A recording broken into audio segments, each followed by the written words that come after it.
Olá, queridos amigos e amigos do grupo de estudos Espíritas Caibar Schutel. É alegria estarmos aqui novamente,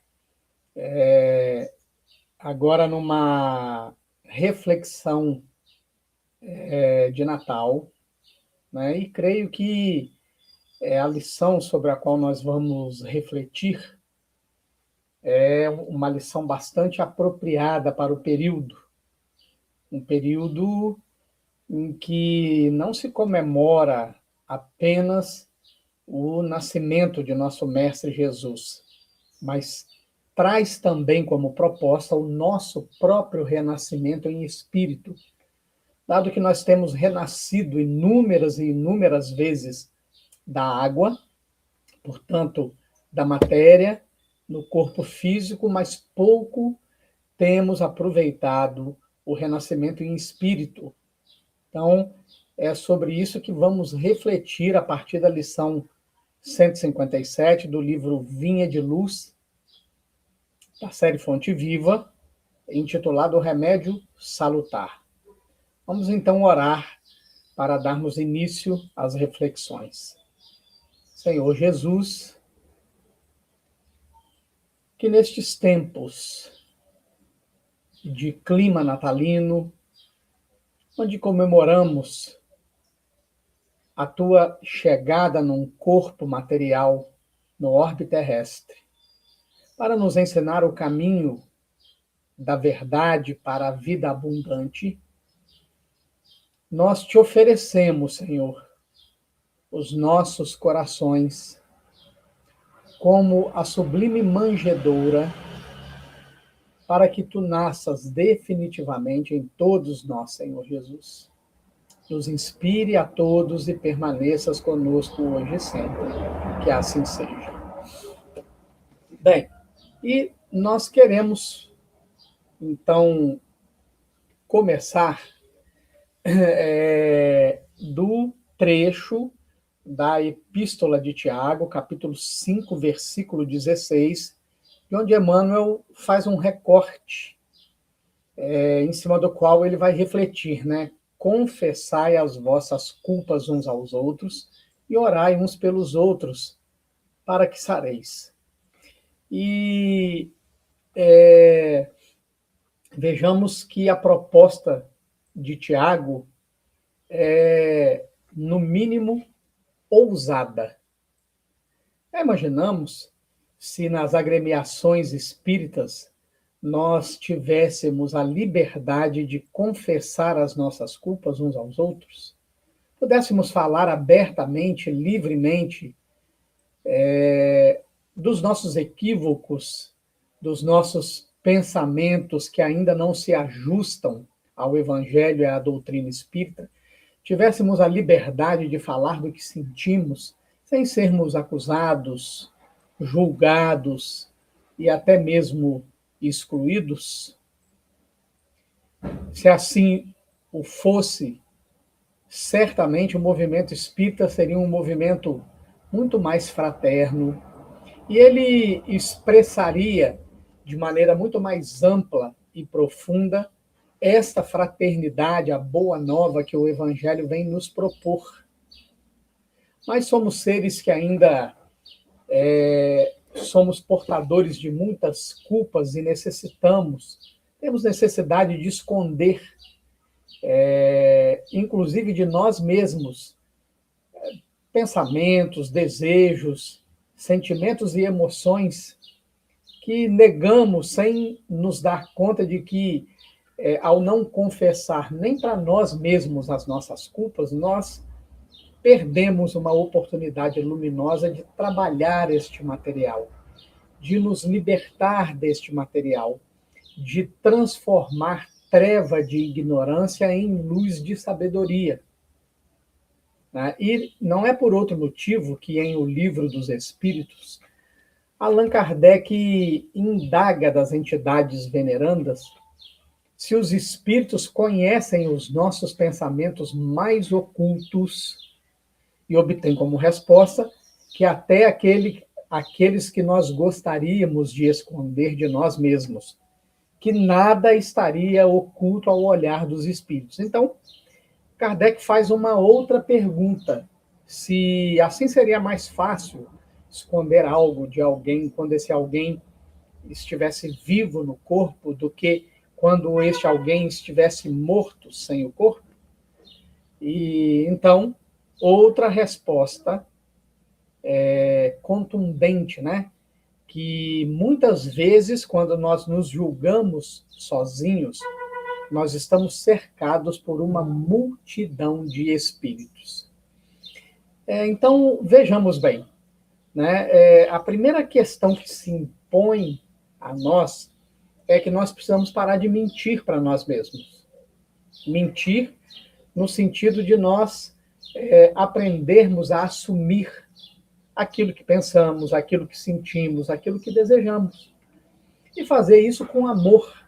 Abraçar a nossa sombra de maneira amorosa, o que não significa, em hipótese alguma, dar vazão a essa sombra, dar permissividade a esta sombra de atuar livremente, de que aquilo que pensamos, sentimos e desejamos e que não está alinhado, ajustado ao amai-vos uns aos outros como eu vos amei, que é a proposta final do Evangelho, venha se transformar em atitudes, de maneira alguma. Abraçar a sombra é apenas reconhecer como sendo nossos os pensamentos, os desejos e os sentimentos que nos são característicos, que nos são comuns e que constituem a nossa identidade. E, claro, não é uma identidade definitiva, porque a identidade definitiva será aquela onde nós estaremos vibrando em plena paz, não a paz do mundo, como Jesus elencou, mas a paz que ele veio nos legar, e quando nós estivermos vibrando na plenitude do amor. Essa é a nossa identidade final. Em verdade, estamos trabalhando a cada reencarnação para desconstruir a identidade com o egoísmo e construir a identidade com a paz e com o amor. Então, o primeiro passo para isso é confessar para nós mesmos as nossas culpas, os nossos pensamentos, os desejos sombrios que não se alinham com o Evangelho. E aí, vejamos que Tiago vai falar para a gente confessar as nossas culpas. Muito bem. Mas, em verdade, o que é culpa? Né? E essa é a primeira definição que nós vamos buscar. Nós vamos aprender a identificar o que é culpa para aprendermos a trabalhar e a nos libertar da culpa. Então, o que é a culpa? A primeira definição é que a culpa é uma consciência mais ou menos penosa de ter descumprido uma norma social e ou um compromisso, seja ele afetivo, moral ou institucional, assumido livremente.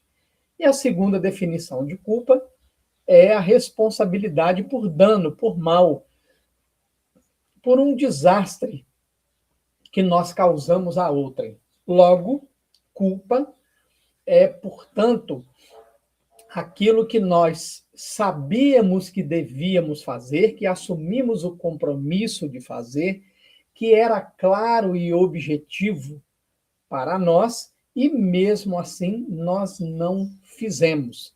E, portanto, a culpa é sempre resultado de um conflito entre aquilo que nós sabíamos que deveríamos ter feito, mas não fizemos. E aí surge aqui uma outra questão, que é o conflito, termo que nós citamos, né? Então, o que é um conflito? Já aprendemos que culpa é aquilo que nós sabíamos que deveríamos ter feito e não fizemos. Mas o que é um conflito? Então, vamos lá. Um conflito é um choque ou um embate entre duas ou mais partes com posições, interesses, valores, necessidades ou opiniões divergentes, que pode levar a tensões, discórdia ou luta, e tem a sua origem na palavra latina conflictus, que significa combate. O conflito pode manifestar-se de forma explícita, como uma disputa, mas também pode ser um processo contínuo não resolvido, ou até mesmo um estado latente que surge devido a diferenças humanas inerentes. Então, veja bem, e aqui o nosso foco não é o conflito externo, mas especialmente o que nos interessa, o conflito interno. Então, quando o texto vai nos falar que o conflito é um choque ou um embate entre duas partes, onde existem duas partes em nós, aí nós vamos entender que existem 3 grupos básicos de conflitos humanos. O primeiro grupo de conflitos é aqueles conflitos entre o id e o ego, ou, colocando de uma forma mais popular, mais simples, é o conflito entre o desejo e a realidade, aquilo que eu desejo e que a realidade muitas vezes vai me dizer que não pode. Ou entre a emoção e a razão, aquilo que é impulsivo em mim, mas que as regras morais que já estão estabelecidas dentro de mim dizem que não pode. Então, são 2 forças que se antagonizam.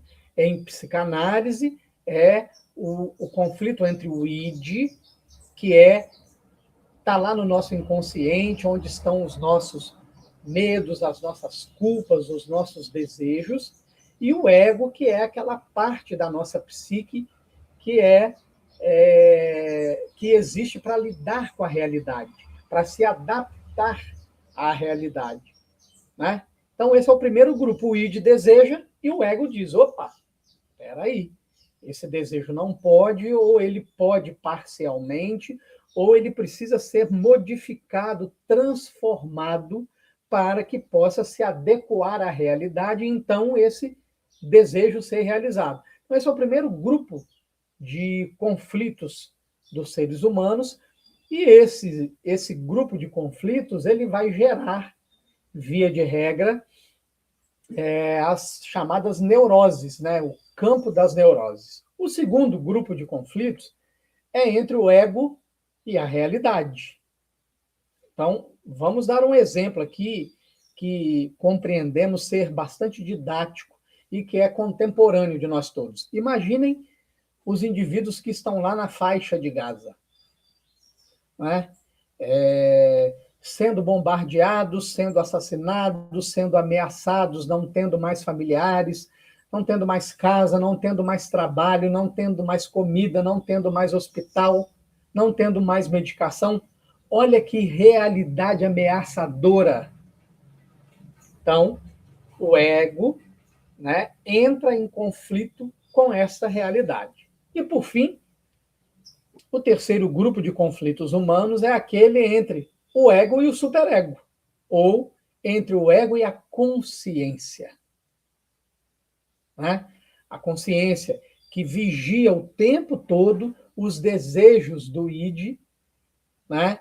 E vai sugerir ao ego se aquele desejo precisa ser contido ou se aquele desejo pode ser realizado. Então, isso é um conflito. Esses são os 3 grupos de conflitos humanos, né? E é desses conflitos que muitas vezes a gente vai fazer as chamadas fugas psicológicas, que é o quê? A energia entre o desejo e a repressão do superego, né? Muitas vezes leva o indivíduo a fazer fuga. Então, ele vai compensar esse conflito, por exemplo, com o uso de álcool, ou com o uso de drogas, ou com o sexo desregrado, ou com compras compulsivas, né? Enfim, de alguma forma, se foge do conflito. E esse é um grande erro humano. É um grande erro. Nós precisamos encarar o conflito. Portanto, o que é uma fuga psicológica? A fuga psicológica é um termo amplo que descreve mecanismos de evasão de realidades, sentimentos ou responsabilidades desagradáveis, podendo manifestar-se como escapismo mental através de fantasias, fugas emocionais, descontar angústias em comportamentos compulsivos, alimentação, sexo, viagens, compras e etc., ou fugas comportamentais, evitar situações aversivas.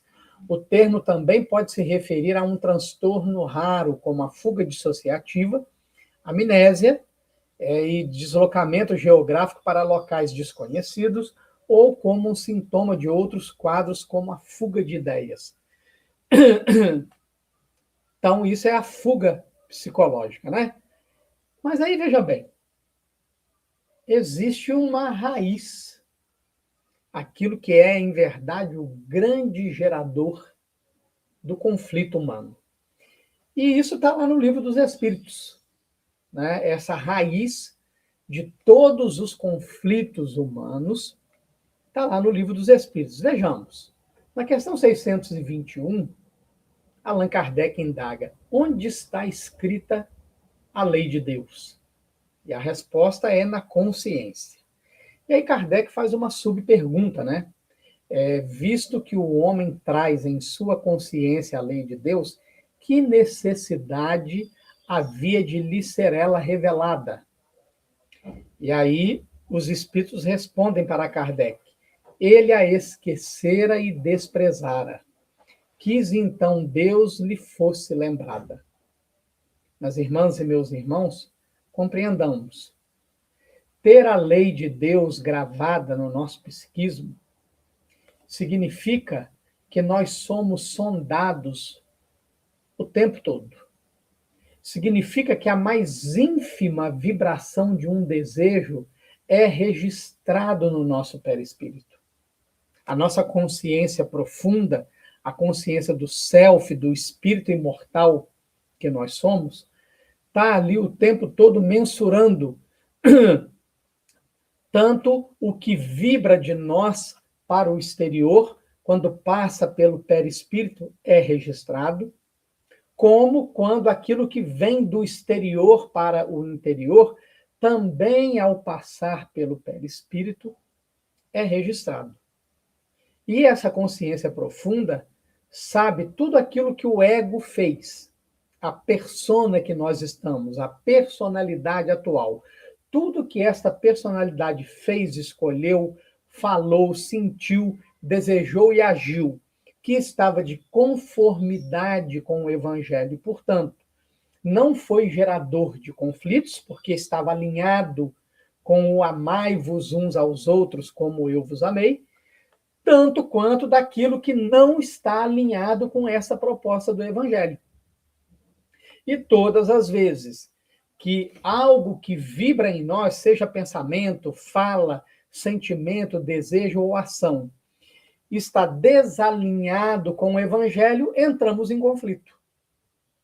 Porque existe esta lei norteadora do nosso psiquismo, que é a lei divina, que está gravada em nós.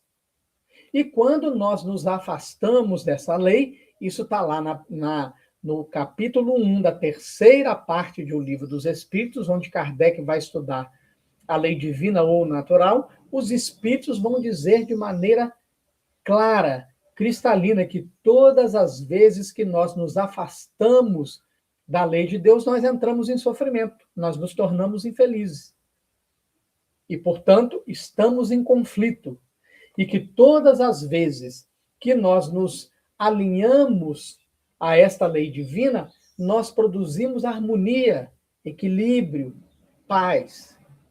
Então, esta é a raiz de todos os conflitos que o ser humano vive. Então, nós vamos buscar aqui o contexto de onde Emmanuel fez o recorte na Epístola de Tiago, né?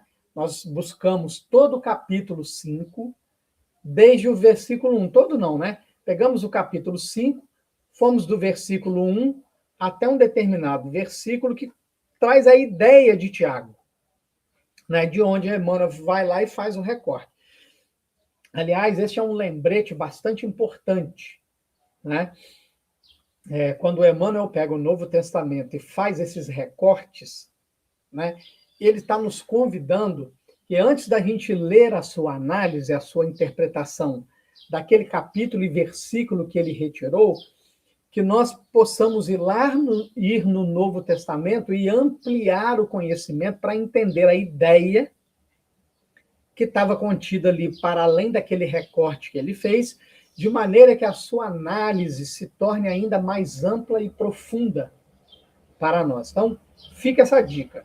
Aí nós vamos lá pegar o contexto do que Tiago está falando no capítulo 5. Então, ele vai dizer assim: eis, pois, agora vós ricos, chorai e pranteai por vossas misérias, que sobre vós hão de vir. As vossas riquezas estão apodrecidas, e as vossas vestes estão comidas de traça. O vosso ouro e a vossa prata se enferrujaram, e a sua ferrugem dará testemunho contra vós, e comerá como fogo a vossa carne. Entesourastes para os últimos dias. Eis que o salário dos trabalhadores que ceifaram as vossas terras, e que por vós foi diminuído, clama, e os clamores dos que ceifaram entraram nos ouvidos do Senhor dos Exércitos.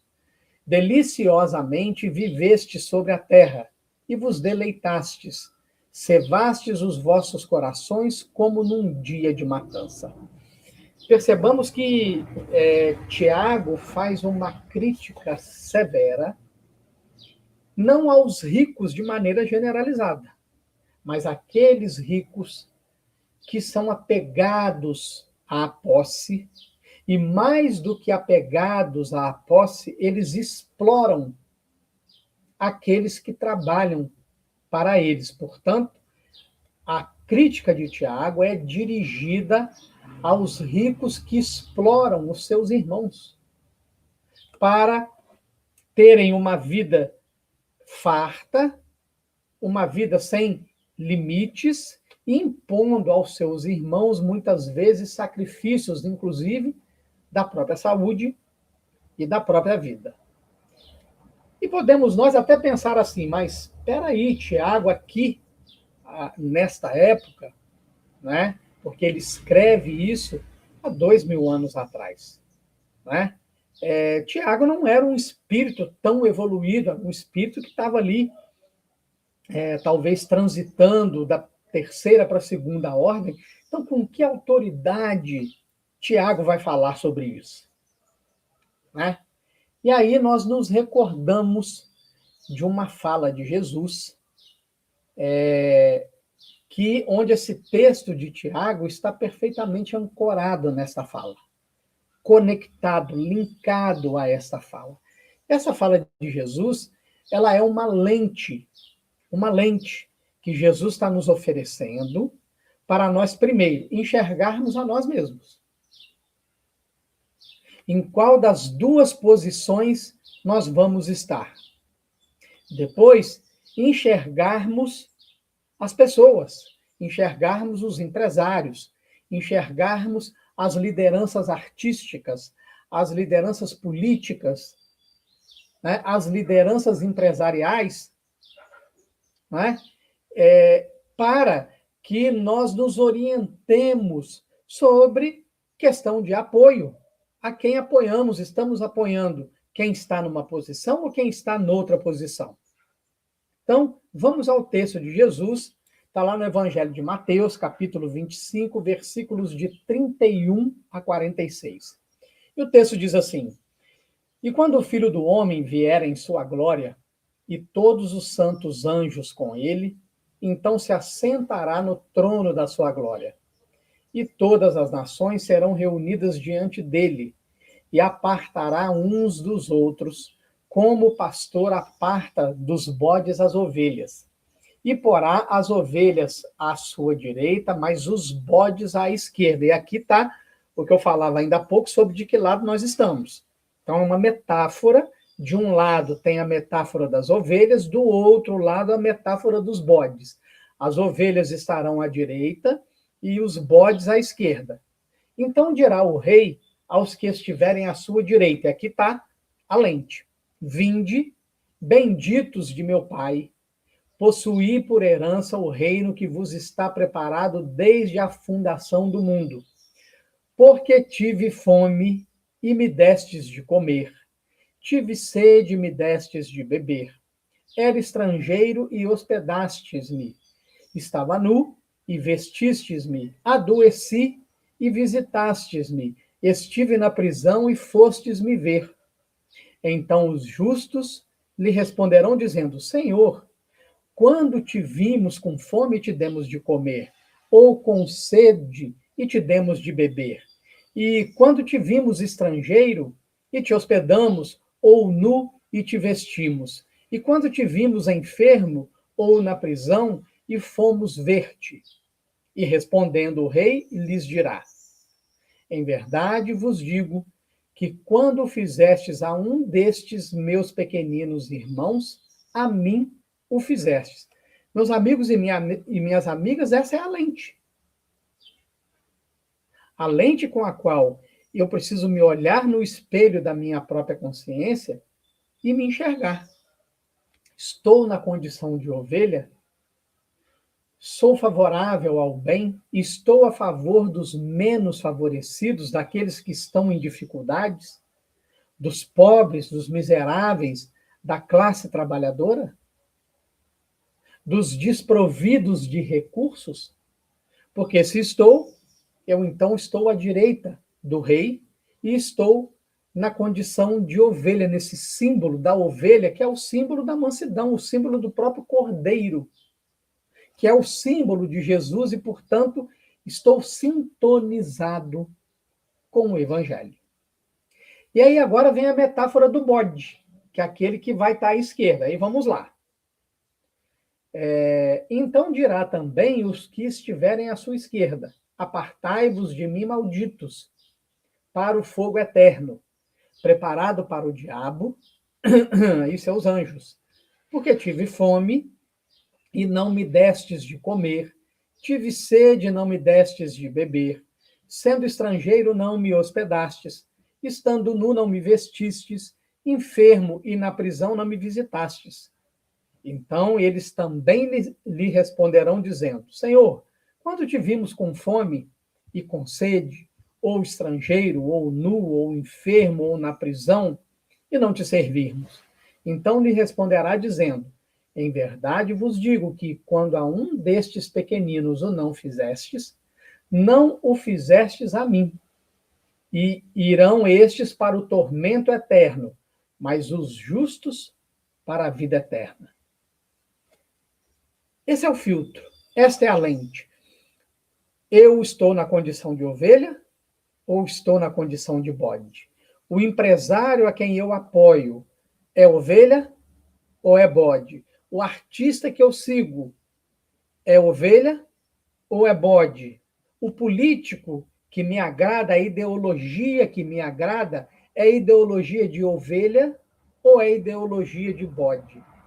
É claro, minhas irmãs e meus irmãos, que nós vivemos no mundo da imperfeição. Não há ninguém perfeito. Nós não somos perfeitos, os empresários não são perfeitos, os artistas não são perfeitos, as lideranças não são perfeitas, os políticos não são perfeitos. Mas qual deles se aproxima da condição de ovelha e qual deles está mais identificado com a posição de bode? Essa é a grande questão. Com essa lente no nosso olhar, nós somos capazes de fazer boas escolhas. E aí o texto de Tiago continua: condenastes e matastes o justo, ele não vos resistiu. Sede, pois, irmãos, pacientes até a vinda do Senhor. Eis que o lavrador espera o precioso fruto da terra, aguardando-o com paciência, até que receba a chuva temporã e serôdia. Sede vós também pacientes, fortalecei os vossos corações, porque já a vinda do Senhor está próxima. Irmãos, não vos queixeis uns contra os outros, para que não sejais condenados. Eis que o juiz está à porta. Meus irmãos, tomai por exemplo de aflição e paciência os profetas que falaram em nome do Senhor. Eis que temos por bem-aventurados os que sofreram. Ouvistes qual foi a paciência de Jó, e vistes o fim que o Senhor lhe deu, porque o Senhor é muito misericordioso e piedoso. E aqui eu recorto, né, aqui o versículo 9, né, irmãos, não vos queixeis uns contra os outros, para que não sejais condenados. Eis que o juiz está à porta. Quem é o juiz, minhas irmãs e meus irmãos, senão a nossa própria consciência? Senão essa consciência profunda do self, do espírito imortal, que a tudo mede, que a tudo julga, que a tudo compara com a lei divina escrita na nossa própria consciência. E aí Tiago continua: mas sobretudo, meus irmãos, não jureis nem pelo céu, nem pela terra, nem façais qualquer outro juramento, mas que a vossa palavra seja sim, sim e não, não, para que não caiais em condenação. Está alguém entre vós aflito? Ore. Está alguém contente? Cante louvores. Está alguém entre vós doente? Chame os presbíteros da igreja e orem sobre ele, ungindo-o com um azeite em nome do Senhor. E a oração da fé salvará o doente, e o Senhor o levantará. E se houver cometido pecados, ser-lhe-ão perdoados. Confessais as vossas culpas uns aos outros, e orai uns pelos outros para que sareis.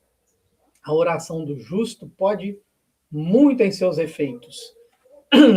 Elias era homem sujeito às mesmas paixões que nós, e orando, pediu que não chovesse por 3 anos e 6 meses, não choveu sobre a terra, e claro, aqui nós fazemos o recorte do versículo 16, que vai dar origem às reflexões de Emmanuel. Confessai as vossas culpas uns aos outros, e orai uns pelos outros para que sareis. A oração do justo pode muito em seus efeitos. E aqui é uma questão muito grave para a gente refletir. Temos aprendido com os espíritos, na codificação e nas obras subsidiárias, que o mundo espiritual é um mundo da verdade, onde nada se esconde. Pensamentos, desejos, sentimentos e emoções se refletem no nosso perispírito, traduzindo-se não apenas em imagem, mas também em coloração e em odor. Então, nada do que pensamos, sentimos e desejamos fica oculto no mundo dos espíritos. Imaginemos o tamanho da nossa vergonha e da nossa culpa se não estivermos abraçados à nossa sombra, se negarmos aquilo que sentimos, se não confessarmos a nós mesmos, primeiramente, as nossas culpas, os nossos equívocos, os nossos erros, aquilo que ainda nos mantém retidos na materialidade da vida. Qual o tamanho do impacto, do choque que isto provocará quando, iludidos pelo ego e pela matéria, nos virmos despidos, nus, não apenas diante de nós, mas diante de toda a espiritualidade, seja ela superior ou seja ela inferior.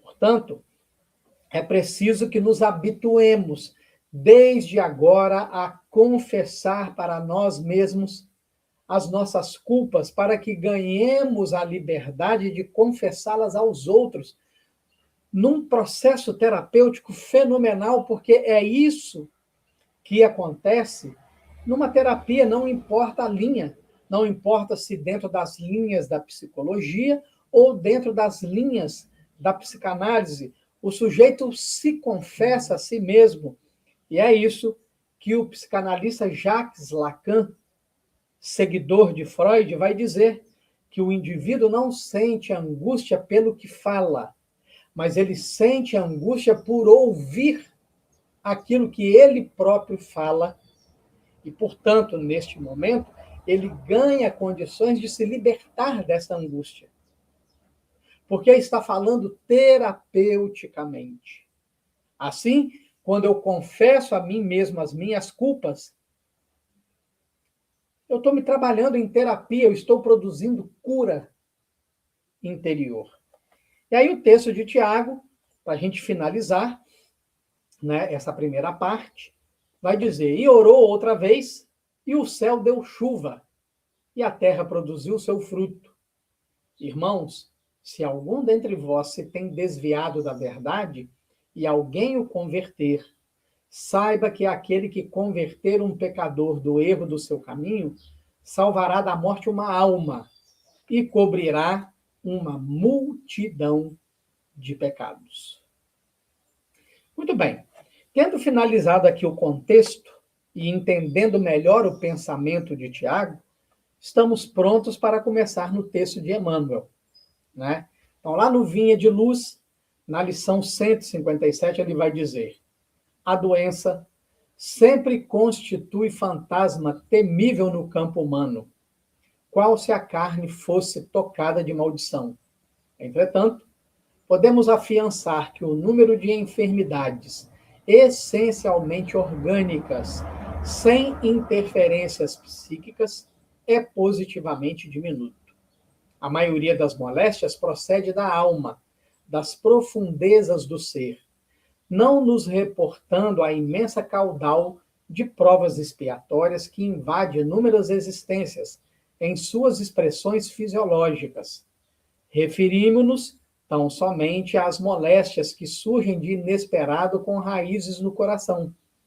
Quantas enfermidades pomposamente batizadas pela ciência médica não passam de estados vibratórios da mente em desequilíbrio? Qualquer desarmonia interior atacará naturalmente o organismo em sua zona vulnerável. Experimentar-lhe-á os efeitos no fígado, outro nos rins e ainda outro no próprio sangue. E aqui, primeiramente, nós vamos fazer o recorte aí no primeiro parágrafo do texto, né?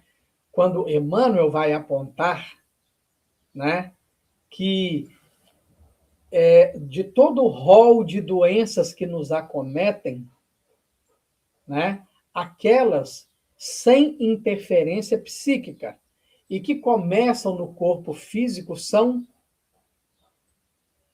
de volume diminuto. Significa dizer que são muito poucas as doenças cuja origem, a gênese, a raiz, está no próprio organismo sem interferência psíquica. A maioria é desse embate, do conflito, daquilo que não foi confessado, do desejo que foi recalcado, que foi reprimido, que não foi assumido, que não se elaborou. E, portanto, com esse conflito mantido, porque ele não foi examinado, ele não foi olhado de frente, ele não foi aceito, ele não foi confessado para si mesmo, essa energia continua pressionando e as regras morais atuando como censura, como filtro, vão ao longo do tempo gerando as chamadas somatizações. Tá? Então, a mente em desequilíbrio, não buscando os recursos da medicina, não buscando os recursos da psiquiatria, não buscando os recursos da terapia, da psicologia, da psicanálise e das outras linhas terapêuticas, adoece. Porque o corpo é o caminho natural onde essas energias conflituosas vão se manifestar. Logo, tem aqui um dos pilares da psicanálise, que é quando Freud diz: tudo que eu nego me domina. Ou seja, aquilo que eu não aceito, que é meu, pensamentos, sentimentos, desejos e atitudes, permanece em mim, permanece atuando, permanece me adoecendo, permanece me contendo, me aprisionando. Tudo que eu aceito me transforma, porque me tira desse lugar do conflito, me esvazia de desejos incompatíveis com um homem de bem que eu decidi ser, que eu escolhi construir. Né? Então, o aceitar-se, o confessar, é abraçar a própria sombra, nesse sentido de reconhecer que aquilo que sentimos é nosso. É nosso. Não é do obsessor, não é do cônjuge, não é do filho, não é do patrão, não é do subalterno, não é do companheiro da casa espírita, é meu.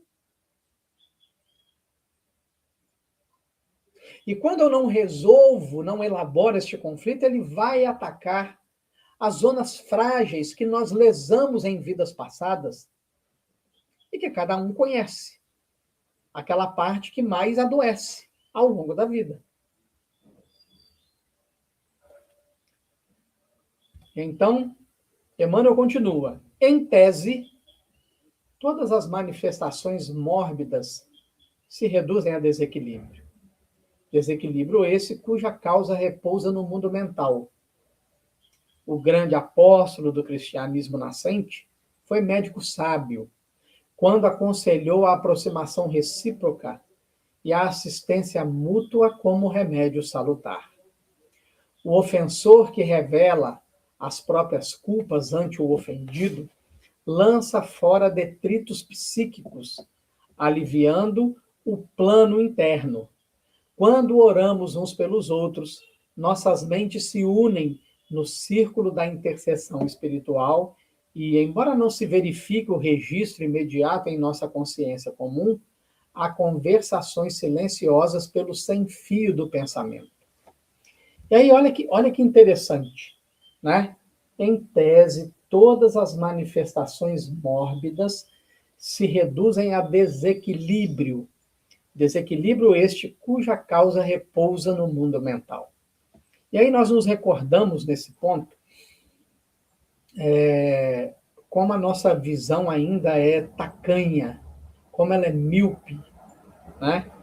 Porque nós olhamos para o indivíduo depressivo ou em ansiedade, ou em bipolaridade, ou em burnout, né? Ou em borderline, e nós os chamamos de doentes. Mas não chamamos de doentes os egoístas que nós somos, os orgulhosos que nós somos, os vaidosos que nós somos e que geram muito mais males a nós mesmos e àqueles que convivem conosco do que esses indivíduos que estão vivendo os seus transtornos.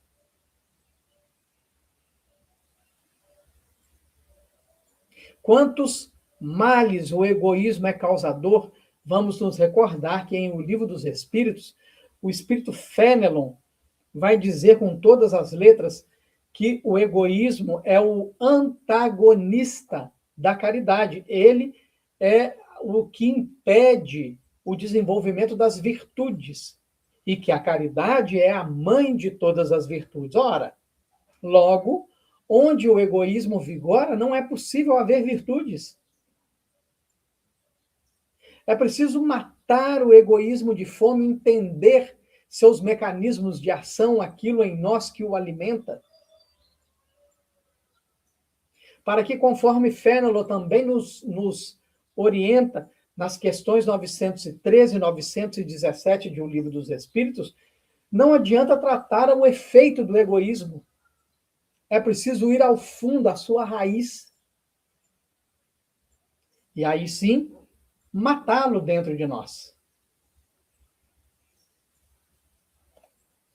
O grande apóstolo do cristianismo foi médico sábio quando aconselhou a aproximação recíproca e a assistência mútua como remédio salutar. O ofensor revela as próprias culpas ante o ofendido, lança fora detritos psíquicos, aliviando o plano interno. E aí, eu me recordo aqui do capítulo 23 do Missionários da Luz, a reencarnação de Segismundo. Né? A história, que vamos contar aqui muito resumidamente, em vidas anteriores, Adelino, Raquel e Segismundo eram amigos. E Raquel se encantou por Adelino e Adelino se encantou por Raquel. E até aí no script, tudo bem.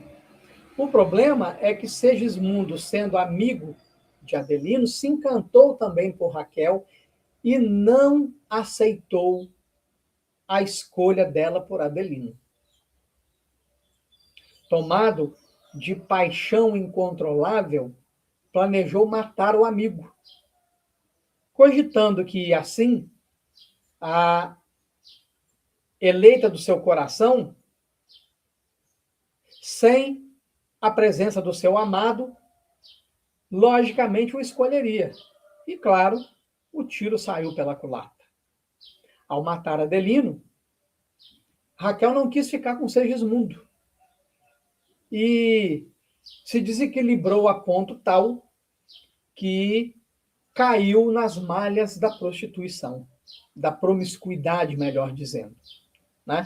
E Adelino, quando descobriu que fora assassinado pelo próprio amigo, foi tomado de ódio, do desejo de vingança, e assim leva Segismundo à morte, e os três ficam no processo de obsessão e de auto-obsessão, até que são recolhidos. A reencarnação é programada.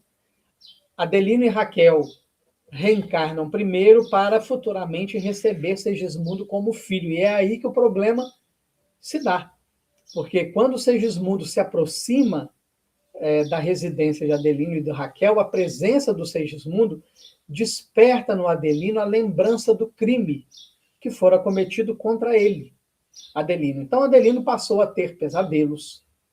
Nesses pesadelos, ele via o Segismundo, o espírito, ali no ambiente da casa, não mais para ferir o Adelino, mas para se ambientar para a futura reencarnação. Mas Adelino sentia pavor e fugia a noite inteira de Segismundo e acordava cansado. Como repetir dessa cena? Isso foi mudando o humor de Adelino, ele foi ficando mais silencioso, mais taciturno, mais introvertido, mais mal-humorado, respondendo por monossílabos, e o sentimento de mágoa pelo Adelino começou a envolver a cromatina lá no sacro escrotal, atrapalhando a possibilidade da reencarnação programada para Segismundo. É quando o Alexandre, o espírito que está orientando André Luiz no livro Missionários da Luz, é chamado a interferir para tentar contornar o problema, a fim de que a reencarnação seguisse o seu curso.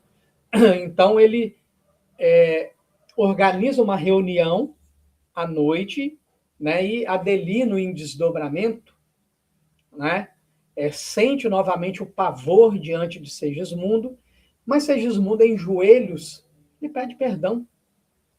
E não apenas lhe pede perdão, lhe pede também a oportunidade da reencarnação para que ele se reajustasse perante as soberanas leis pelo assassinato, pelo homicídio que cometera em vida anterior, tanto quanto no empurrar a Raquel para os caminhos da promiscuidade. E quando Adelino finalmente perdoa Segismundo, André Luiz observa que escamas caem do seu perispírito no chão.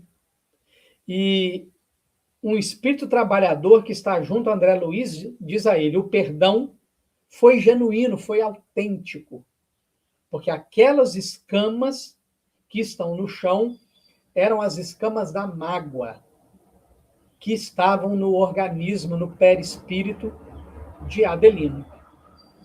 Então, aquele que perdoa, aquele que se confessa, aquele que deseja se libertar, ele se liberta desses detritos psíquicos, como o texto diz, e alivia o seu plano interior. Desfaz o conflito, resolve o conflito, ameniza o conflito, produzindo, portanto, equilíbrio e harmonia interior. Quando oramos uns pelos outros, nossas mentes se unem no círculo da intercessão espiritual. E, embora não se verifique o registro imediato em nossa consciência comum, há conversações silenciosas pelo sem-fio do pensamento. E é por isto que, mais do que nos antagonizar uns pelos outros, nós precisamos orar uns pelos outros. Necessitamos produzir esta egrégora fraterna dos pensamentos sintonizados em torno da máxima do Evangelho, de nos amarmos uns aos outros, como Jesus nos amou. Ao invés de vibrarmos negativamente uns pelos outros, especialmente nesses tempos de polarização que ainda estamos vivendo, que ainda repercute nos nossos dias, nós aprendamos a orar uns pelos outros, a unir os nossos pensamentos no bem. Para que, unidos no bem, nos sintonizemos com as correntes superiores da vida e delas possa aurir para nós energias balsâmicas, energias curativas, energias calmantes, tranquilizadoras, para aliviar o nosso mundo interno. Quando aprendermos a fazer assim, minhas irmãs e meus irmãos, eis o renascimento em espírito. Quando não vibraremos mais em raiva, em ressentimento, em mágoa, pelo semelhante, mas vibraremos em perdão, em compaixão, em fraternidade. Eis a boa nova, eis o Natal, eis o renascimento. A todos vocês, do grupo de estudos espíritas Caibar Schutel, um Feliz Natal. Não o Natal comercial de todos os anos, mas o nascimento do homem novo, que confessa a si mesmo as suas próprias culpas, que confessa aos outros as suas próprias culpas, e nessa humildade adquire a fortaleza moral de aprender a amar a si mesmo para amar os semelhantes, para então honrar e glorificar o nosso Pai que está nos céus. Oremos para finalizar essas singelas reflexões. Amigo Jesus,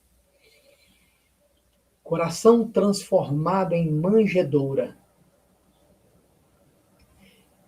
que nos ofertemos a Ti como lar, que Tu habite definitivamente em nós, Senhor, e que por todos os nossos poros vibre e se irradie o amor que Tu nos ensinou, fazendo de nós cartas vivas do Teu Evangelho.